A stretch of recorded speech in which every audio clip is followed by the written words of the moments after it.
Break के बाद आपका स्वागत है एक बार फिर न्यूज इंडिया में। आपको बता दें कि हमारे साथ में उत्तर प्रदेश से state head doctor Chandrasen Verma जुड़े हुए हैं, प्रमुख संवाददाता मनीष श्रीवास्तव उत्तर प्रदेश से जुड़े हुए हैं, वरिष्ठ संवाददाता राजधानी जयपुर से रमेश पुरोहित जी जुड़े हुए हैं।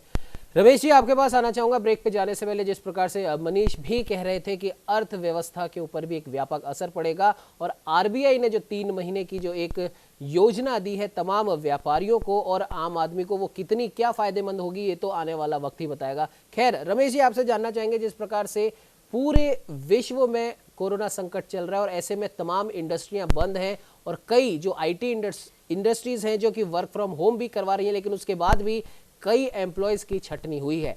ऐसे में अगर हम बात करें इंडियन रेलवे की, जो कि पूरे विश्व में माना जाता है इंडियन रेलवे एक सबसे बड़ी एक प्रकार से इंडस्ट्री है और इसका जो स्वरूप है बहुत व्यापक है, और पिछले लॉकडाउन के समय से पिछले लगभग 1-1.5 महीने से रेलवे भी पूरी तरह ठप पड़ी हुई है। और अगर भारत में हम बात करें तो रेलवे काफ़ी लॉस में भी जा रही थी पहले से ही, और अब चूंकि ये बंद हो चुकी है तो ना सिर्फ रेलवे पर बल्कि इस रेल के चलने से जो और भी जो छोटे व्यापारी थे उनकी भी आमदनी पर असर पड़ा है, उनके भी व्यापार पर असर पड़ा है।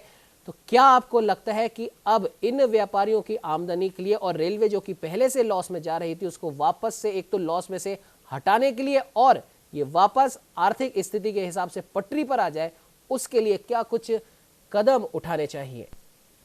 उमंग जी, सही बात तो ये है कि जो भारतीय जो रेल है वो दुनिया की एकमात्र ऐसी रेल है जो कि जो है रोजगार के अवसर पैदा करती है जी। रोजगार के अवसर पैदा करने का मतलब ये है कि जिन जिन रूट्स से ये ट्रेनें गुजरती हैं पर डे जो हजारों की संख्या में और करोड़ों यात्रियों का जो एक स्थान से दूसरे स्थान तक जो आना जाना रहता है, तो उससे न केवल जो व्यक्ति विशेष जो यात्रा कर रहा है वह ही प्रभावित हो रहा है या वो लेकिन उससे जुड़े हुए जो जो जंक्शंस है, जहाँ जहाँ ट्रेनें रुकती हैं, वहां पर जो ठेले पे जो सामान बेचने वाले हैं, आप देखेंगे अभी इन पिछले 1-1.5 महीने में वो सारे स्टेशन सुने पड़े हैं।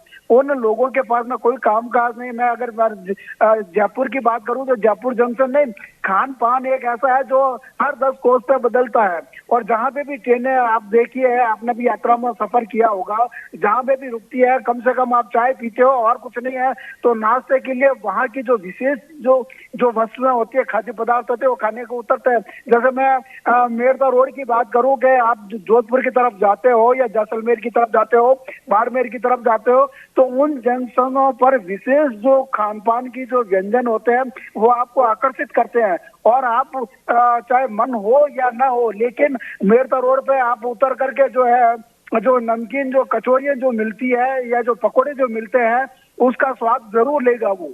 और इसी तरह से जो पॉकरन है या आपके जो मारवाड़ जंक्शन की जो चमचम है वो खाएगा, और अगर खाएगा नहीं तो वो जहाँ जा रहा है वो लेके जाएगा तो 1-2 किलो वो साथ में पैक करके भी ले जाता है। जी बिल्कुल। तो पुरोहित जी माफ कीजिएगा, बीच में आपको रोकना पड़ रहा है। हमारे साथ में मनीष श्रीवास्तव हमारे प्रमुख संवाददाता जुड़े हुए हैं।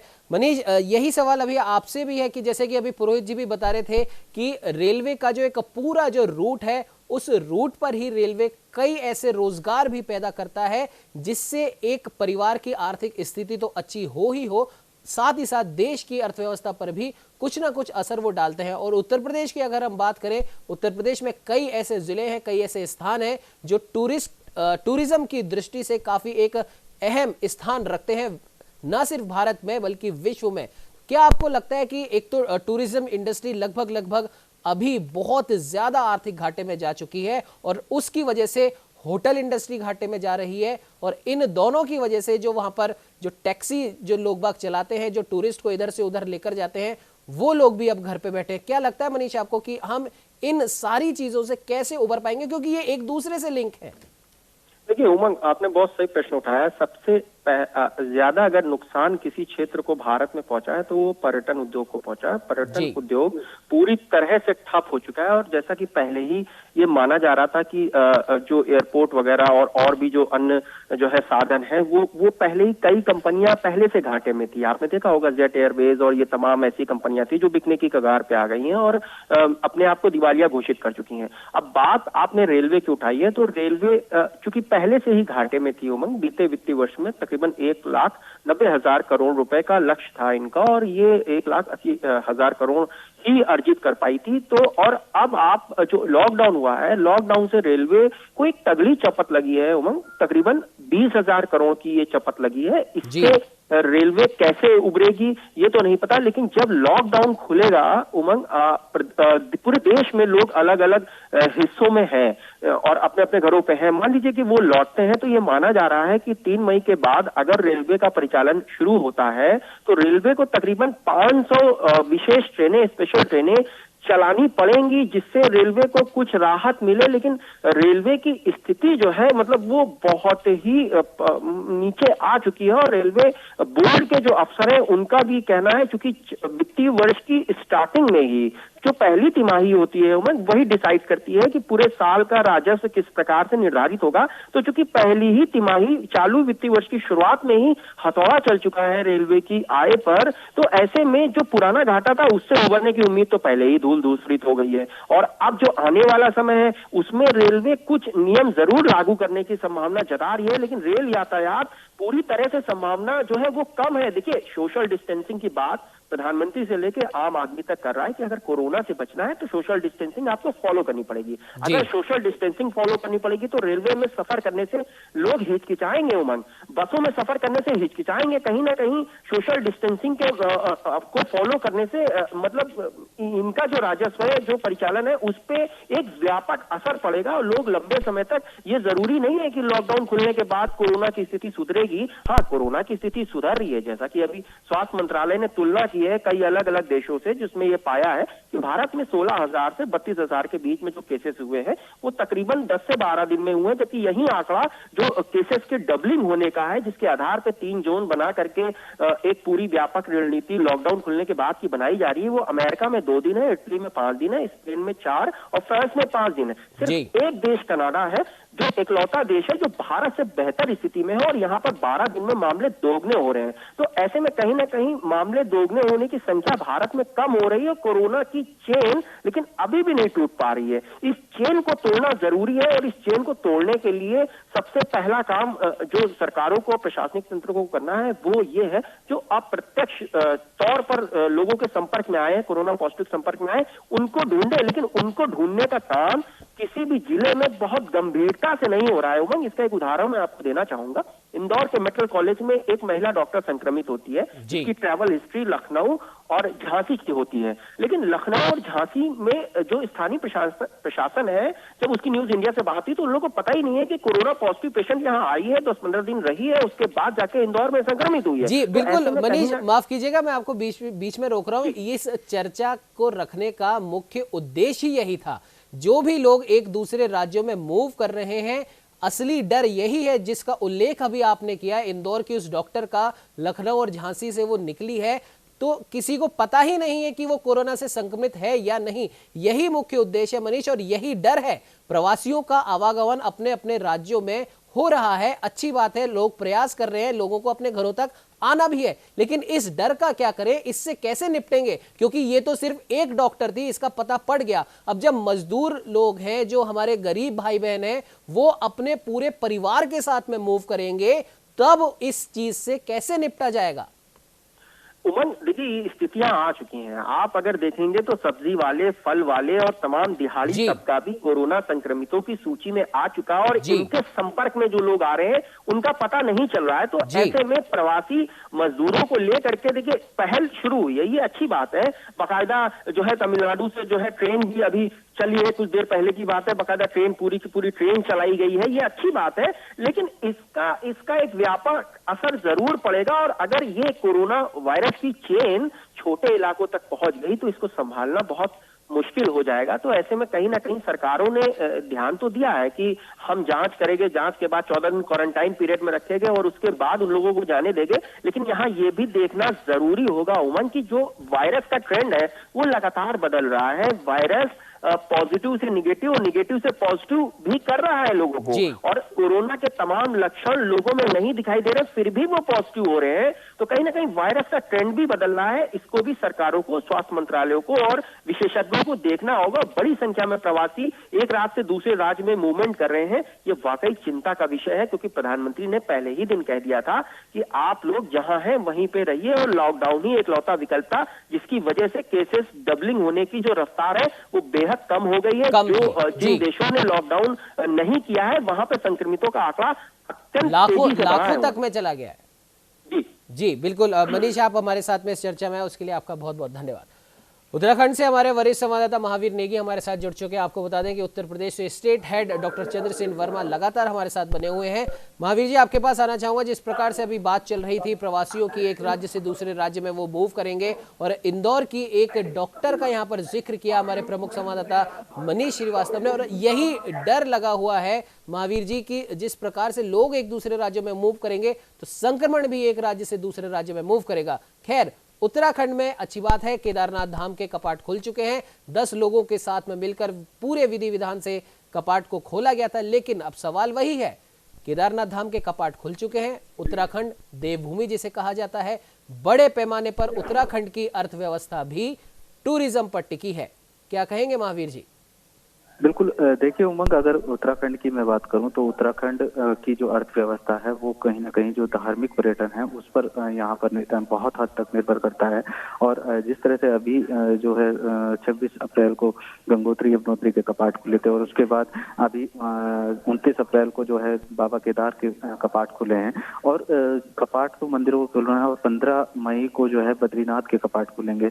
लेकिन कपाट खुलने तक ही ये जो यात्रा है वो सीमित रहेगी, और यात्रा पर पूरी तरह से प्रतिबंध लगा हुआ है जब तक कोरोना का संक्रमण काल है। तो कहीं ना कहीं ये बड़ा आघात एक तरह से अर्थव्यवस्था के तौर पर भी है, और कहीं ना कहीं धार्मिक भावनाओं को ठेस पहुंचाने वाला तो है ही, साथ में अर्थव्यवस्था को बहुत बड़ी चोट पहुंचाता। और इस समय जो राज्य सरकार है, चाहे केंद्र सरकार हो या राज्य सरकार हो, दोनों के सामने एक सबसे बड़ी चुनौती ये है कि वो कोरोना के संक्रमण काल से निपटने के साथ साथ जो अर्थव्यवस्था की लगातार गिरती हुई अर्थव्यवस्था है उसको संभालने की है। और शायद यही एक वजह है कि अगर मैं पर्टिकुलर उत्तराखंड की बात करूं तो उत्तराखंड में जो राज्य सरकार है वो इन दोनों पहलुओं पर विशेष ध्यान दे रही है। हालांकि आज जिस तरह से खबर आ रही है कि जो एक कोरोना संक्रमित मरीज थे उसकी मौत हो गई, तो उसके बाद कहीं ना कहीं एक पहली मौत राज्य में है, तो उसके बाद कहीं ना कहीं हड़कंप मचना लाजमी सा है।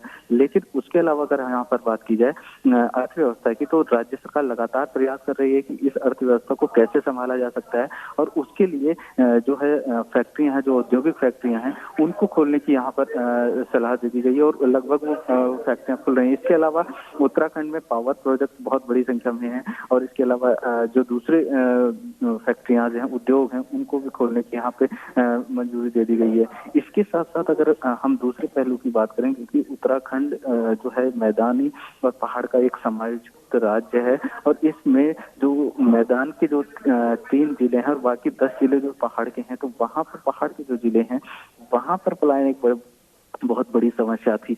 लेकिन इस लॉकडाउन के दौरान हमने देखा कि रिवर्स पलायन बहुत बड़ी संख्या में हुआ, और वो रिवर्स पलायन जिस हिसाब से हुआ है वो कहीं ना कहीं तकरीबन 60,000 से भी ज्यादा का आंकड़ा है जो रिवर्स पलायन करके उत्तराखंड पहुंचा है। और उस रिवर्स पलायन ने कहीं ना कहीं उत्तराखंड की जो आर्थिकी है उसको भी चोट पहुंचाई है, क्योंकि जिस तरह से जो लोग बाहर रहकर काम करते थे और वहां से जो मनी ऑर्डर या दूसरे माध्यम से जो पैसा पहाड़ पे आता था वो कहीं ना कहीं रुक गया है। तो इस समय हम कह सकते हैं कि उत्तराखंड जो है पूरी तरह से दोहरी मार झेल रहा है, क्योंकि जहां पर अर्थव्यवस्था को थामना एक बड़ी चुनौती बनी हुई है, वहीं संक्रमण काल जो कोरोना का है उसके साथ जो जंग है उसको भी लड़ना बहुत जरूरी हो गया। तो ऐसे में राज्य सरकार की जो चुनौती है वो दोगुनी हो जा रही है। और ऐसे दुगनी चुनौती के साथ साथ, डबल चुनौती के साथ साथ राज्य सरकार तमाम प्रयास कर रही है, लेकिन अभी तक ऐसा कुछ दिखाई नहीं दिया। हालांकि राज्य सरकार ने एक पूर्व आईएएस की निगरानी में एक समिति भी बनाई है जो कि सुझाव देगी सरकार को कि किस तरह से अर्थव्यवस्था को संभाला जा सकता है, रोजगार के नए सृजन किए जा सकते, कैसे नए अवसर मिलेंगे। तो ये तमाम तरह के प्रयास सरकार की तरफ से किए जा रहे हैं, लेकिन फिलहाल की स्थिति में चुनौती बहुत बड़ी है।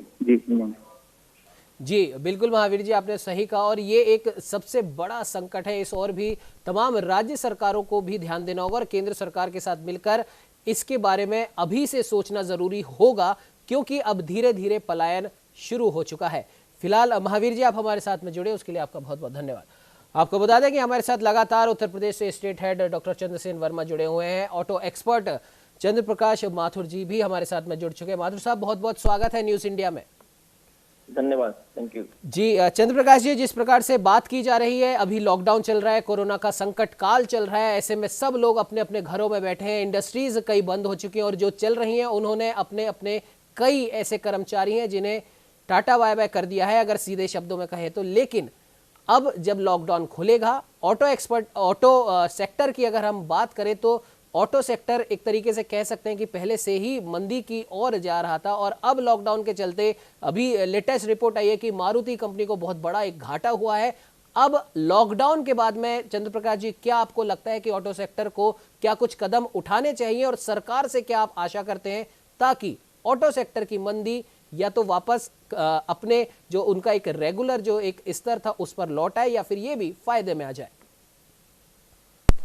देखिए नितिन जी, आपका पॉइंट जो है लॉकडाउन के बाद की सिचुएशन को आप सोच रहे हैं कि लॉकडाउन के बाद क्या होने वाला है। तो जहां तक ऑटो सेक्टर का सवाल है, मैं इतना बता दूं कि ऑटो सेक्टर जो है सभी सेक्टर में सबसे ज्यादा प्रभावित जो हुआ है इस लॉकडाउन से और इस पर्टिकुलर कोविड-19 से जी। ऑटो सेक्टर है जो पहले से ही पीड़ित था, इसलिए 18 महीने से ऑटो सेक्टर बहुत बुरी तरह से अफेक्टेड था। और अभी जो कोविड चल रहा है उसके बाद आपको ये पता होगा कि ऑटो सेक्टर जो गाड़ियां हैं, कारें हैं, स्कूटर हैं, पर्टिकुलरली कारें हैं, ये एक्चुअली वो उन कैटेगरी प्रोडक्ट्स में नहीं आती हैं जो कि एसेंशियल प्रोडक्ट जैसे एफएमसीजी है, फूड एंड बेवरेज है जी। वो तो एक तरह का ऐसा चीज है जो हर आदमी को लगेगा। लेकिन कार खरीदना अब कस्टमर के लिए एक सेकंड प्रायोरिटी होगा, पर्टिकुलरली जो लग्जरी सेगमेंट है या कोई भी तरह की गाड़ी जो स्टेटस सिंबल के लिए हम लोग खरीदते थे वो तो बहुत पीछे चला जाएगा जी। तो कार खरीदना एक सेकंड प्रायोरिटी हो जाएगी। तो डिमांड बहुत ज्यादा टैपिड होने वाली है अगले तो इवन इफ लॉकडाउन खुलने के बाद भी मेरा जहां तक सवाल है, जो आप कह रहे हैं कि मैन पावर जो ऑलरेडी मैन्युफैक्चरर्स ने और डीलर्स ने ऑलरेडी स्क्वीज कर दी है, उसको वापस ऐसा पैनिक सिचुएशन नहीं होगा कि उन मैन पावर की एकदम से जरूरत होगी, क्योंकि ऑलरेडी जो स्केल ऑफ बिजनेस है, जो स्केल ऑफ मैन्युफैक्चरिंग है, स्केल ऑफ रिटेलिंग है, वो पहले से काफी हद तक डाउन साइज और कम हो जाए, कंसाइज हो जाएगा जी।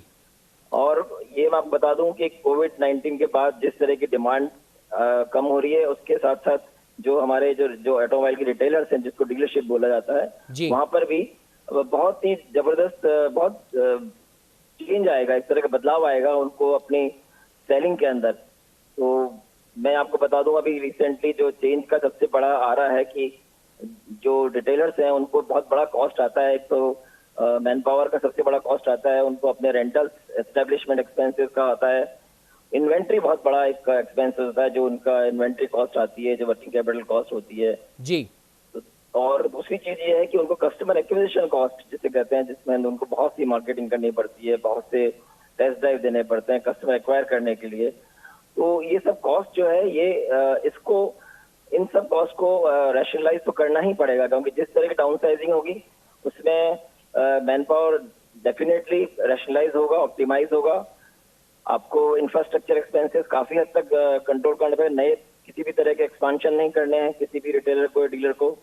तीसरी चीज ये है कि अभी एक नया कंसेप्ट ये भी आ रहा है कि just in time inventory automobile के अंदर इंट्रोड्यूस हो रही है, उसके ऊपर काफी डिबेट चल रही है।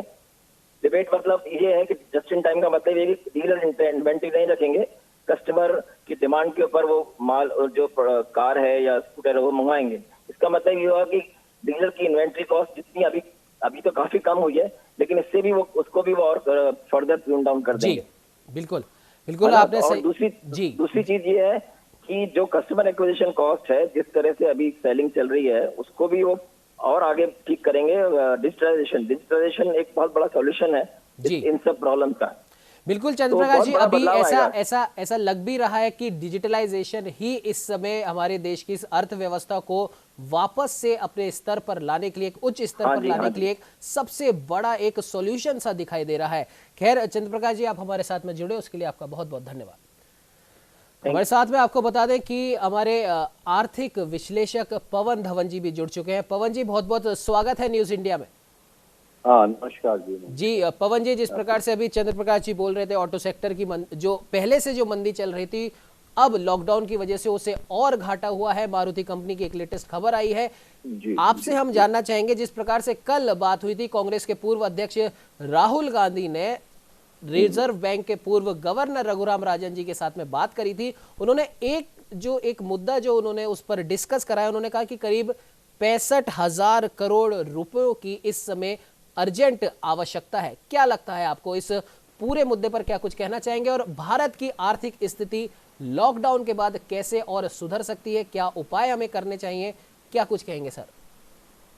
देखिए, कल रघुराम राजन जी ने और राहुल गांधी जी ने जो बातचीत की, उससे तो मैं कोई टिप्पणी नहीं करना चाहूंगा, लेकिन अगर वो 65,000 करोड़ की बात करते हैं तो जिन पुअर की बात की थी, जिन गरीब लोगों की बात की थी, तो 1,70,000 करोड़ रुपए सरकार ने 27 मार्च को ही गरीबों को दिए थे।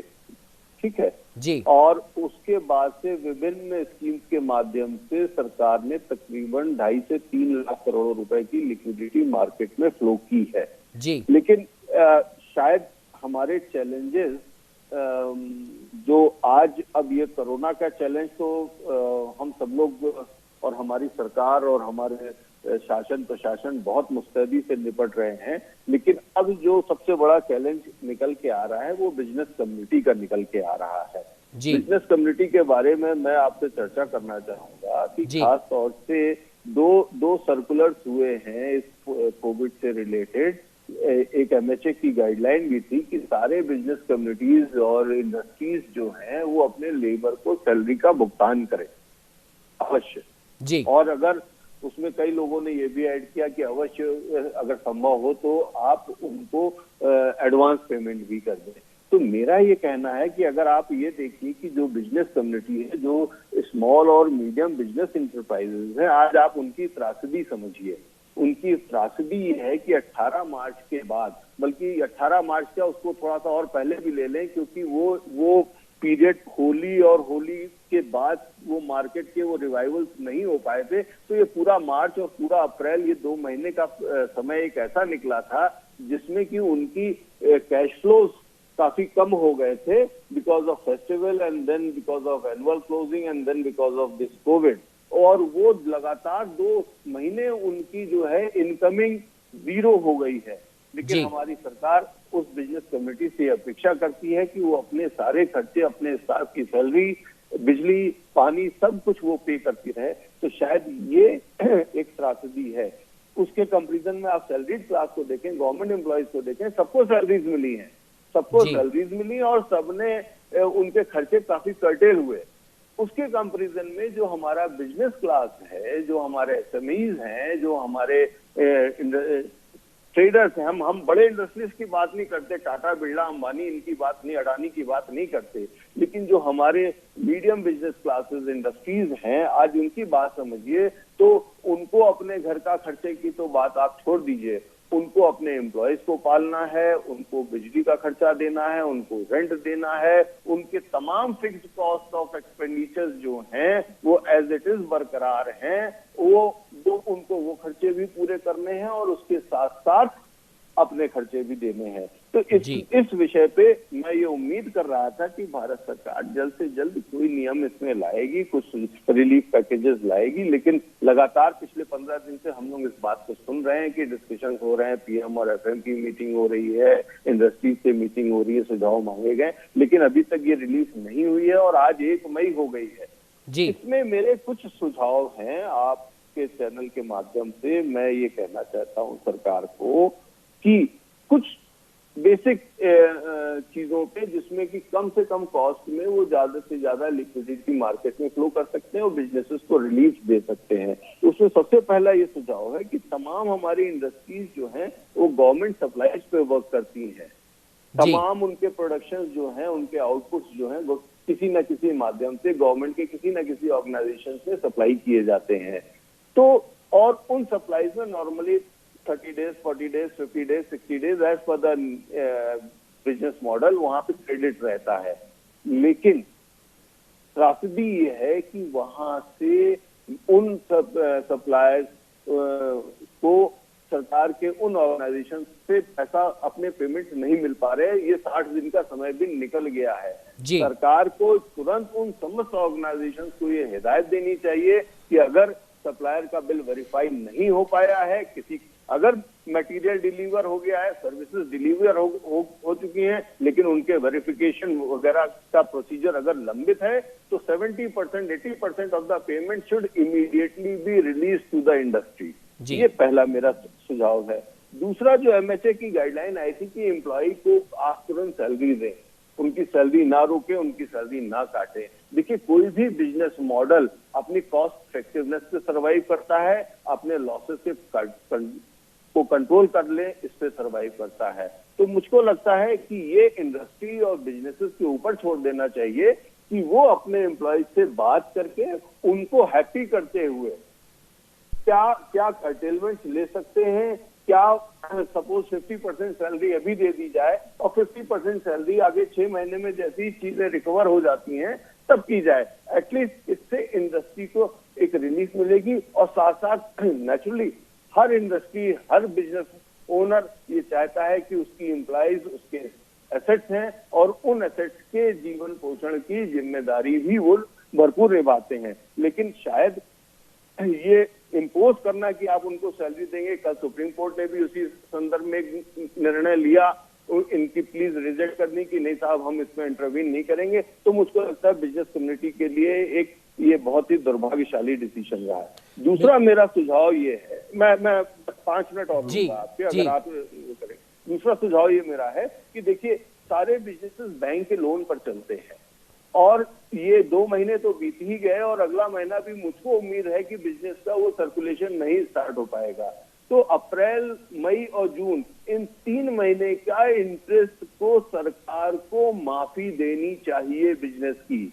बिजनेसेस के जो लोन्स चल रहे हैं, चाहे वो वर्किंग कैपिटल के रूप में हो, चाहे वो टर्म लोन के रूप में हो, जितने बिजनेसेस लोन, उसके लिए वो क्लासिफिकेशन कर सकते हैं कि 500 करोड़ के टर्नओवर से नीचे वाली कंपनीज को हम लेंगे या 200 करोड़ से नीचे वाले टर्नओवर की कंपनीज को लेंगे या ऑर्गेनाइजेशंस को लेंगे या एंटिटीज को लेंगे।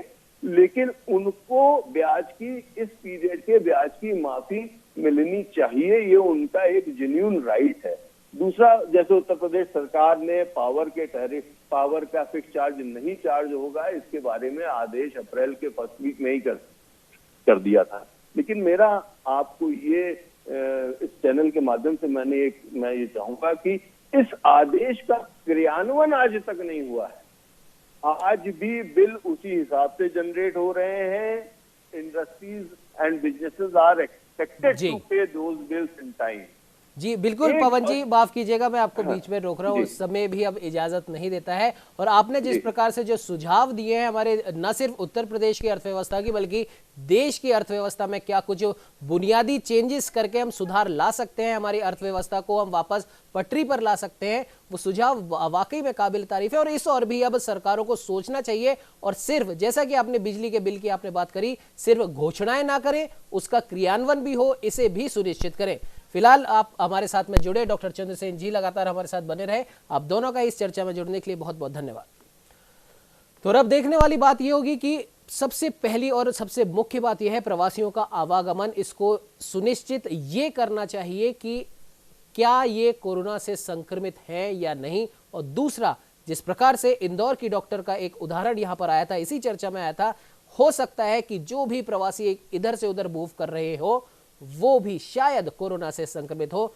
इस चीज को सबसे पहले सुनिश्चित करना चाहिए, उसी के बाद में एक राज्य से दूसरे राज्य में उन्हें भेजना चाहिए। और दूसरा, जैसा कि अभी हमारे आर्थिक विश्लेषक पवन धवन जी ने कहा कि लॉकडाउन के तहत आर्थिक स्थिति से निपटने के लिए सरकारें तमाम प्रयास उठा तो रही हैं, लेकिन क्या वो प्रयास जमीनी स्तर पर उतर रहे हैं या नहीं, इसे भी सुनिश्चित करना बेहद जरूरी है। और यही कुछ बुनियादी कदम है जिसकी वजह से हम हमारी अर्थव्यवस्था को पटरी पर ला सकते हैं।